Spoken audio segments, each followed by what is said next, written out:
everybody, this is the Wikstrand. So a common criticism when it comes to Dwayne "The Rock" Johnson's movies is essentially that he always plays the same characters, and all of the movies that he stars in are these overproduced, slick, family-friendly adventures or comedies or action movies, and you know, it's a bit stale. And some people really like, you know, Dwayne Johnson's movies, and some people absolutely hate the man, and you know, his movies are, you know, predictable and boring and everything is just the same old. Well, I would like to bring their attention to this movie that came out in 2000 called Faster.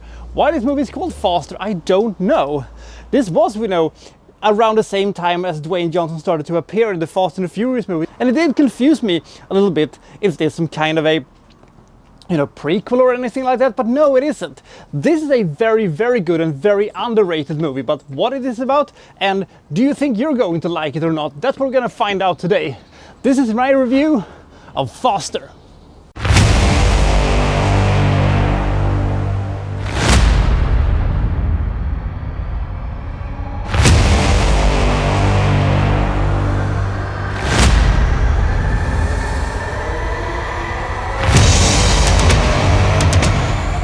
Jimmy is getting released from prison today. 10 years ago he took part in a bank robbery, but he was just a driver. It was his brother who was really the mastermind of the whole thing.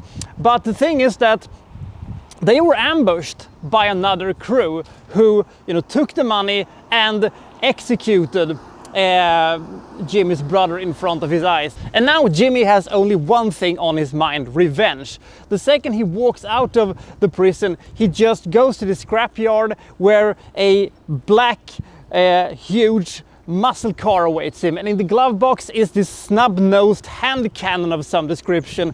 And he goes away and he kills the first guy. This is the beginning of his big revenge tour that he's going to do, to kill all the people who took part in the killing of his brother. Will he be able to execute his entire revenge, or will something stop him? Because two separate entities are chasing him. We have this slightly worn out, kind of sleazy cop with a bit of a drug addiction, played by Billy Bob Thornton, who insists that he needs to finish this. This will be, you know, his last case before his retirement. He's, as I said, struggling with addiction, and once upon a time he actually saved his wife, played by Moon Goodblood, from addiction, and he wants to, you know, be closer to his son and become a better person and a better father and stuff like that. Will he be able to take Jimmy down before he completes his revenge? But there is also a wild card. These two super rich people who also are assassins on the side, and they have been tasked to kill this guy. By whom, and will they succeed? And they feel like they almost kind of have wandered in from a completely separate movie, because, you know, they have these ridiculous house with the infinity pool and the yoga, and, you know, he's struggling with his demons and calling his psychiatrist, and, you know, they said he would never walk, and now he's, you know, this super duper expert on everything. They feel like, as I said, that they wandered in from a completely different movie, but they fit somehow, even though they actually shouldn't fit. So you cannot quite be certain of how this thing is going to end. It is a classical revenge tale, but it is done a little bit different than what you usually see in this type of movie, because you feel sympathy for Billy Bob Thornton's cop, and you kind of like these lunatics who are after Dwayne, but you also love the idea of him completing his revenge. Now here is where this movie differs from what would be a usual Dwayne Johnson movie. It's the fact that The Rock never smiles in this movie. He doesn't rely on charm in this movie. He is just a relentless, ferocious tornado of violence that, you know, comes down upon you and will not let go until he has eliminated his target. I love that thing, especially the sequence in Nevada, because I thought that sequence before it happened. That's the hospital sequence, by the way. Okay, so that's where we're going. And when he turned the car around, I knew, oh my god, this movie is actually going to be really, really fun. So he's letting more his physical side do the legwork for him. And he doesn't have that many lines, he doesn't speak that much, which makes him a more interesting character. The talking is more left over to the two lunatics and the Billy Bob Thornton. One interesting aspect of this movie is the fact that The Rock's character never switches clothes in the entire movie. That is a neat little detail that I really enjoyed. So I thought that was a really good and nice touch. I also like the fact that this movie has a timelessness to itself. It feels like it could have been made in the late 70s, early 80s. In fact, I think that one of the drawbacks that I have when it comes to this movie is the fact that it takes place in present day. I think this movie could have been elevated if this movie would have taken place in 1981 or 1982 or something like that.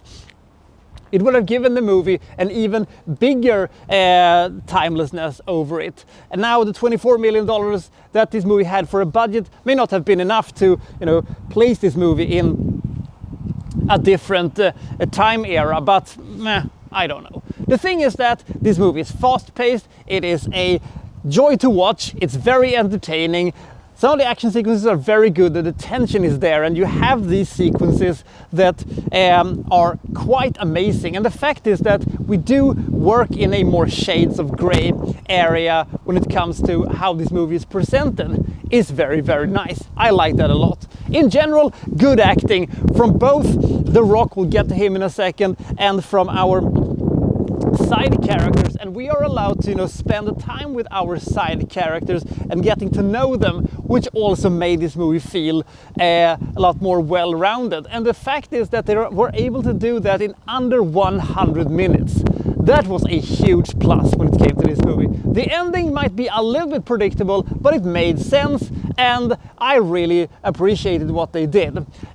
Some stuff doesn't make a whole lick of sense, and there are sequences that drags on a little bit, and some moments I thought that they could have done things a little bit different, and some characters could have been written slightly different, but these are marginal things that made this movie a little bit less amazing than it was, because this is a very good movie, and this is Dwayne Johnson's greatest performance he has ever done.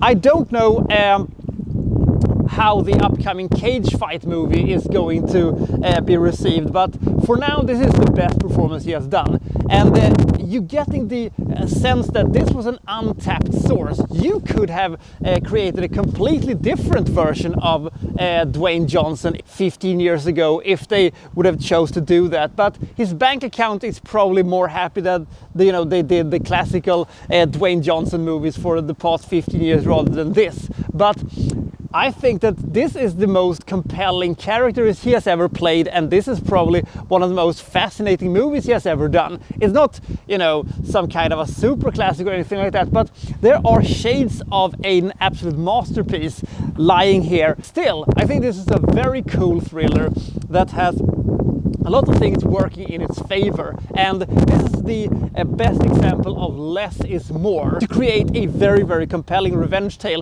and I do like myself a bit of a revenge tale. And the score on IMDb does not give support to my belief that this is a really, really good movie. Maybe it's just me.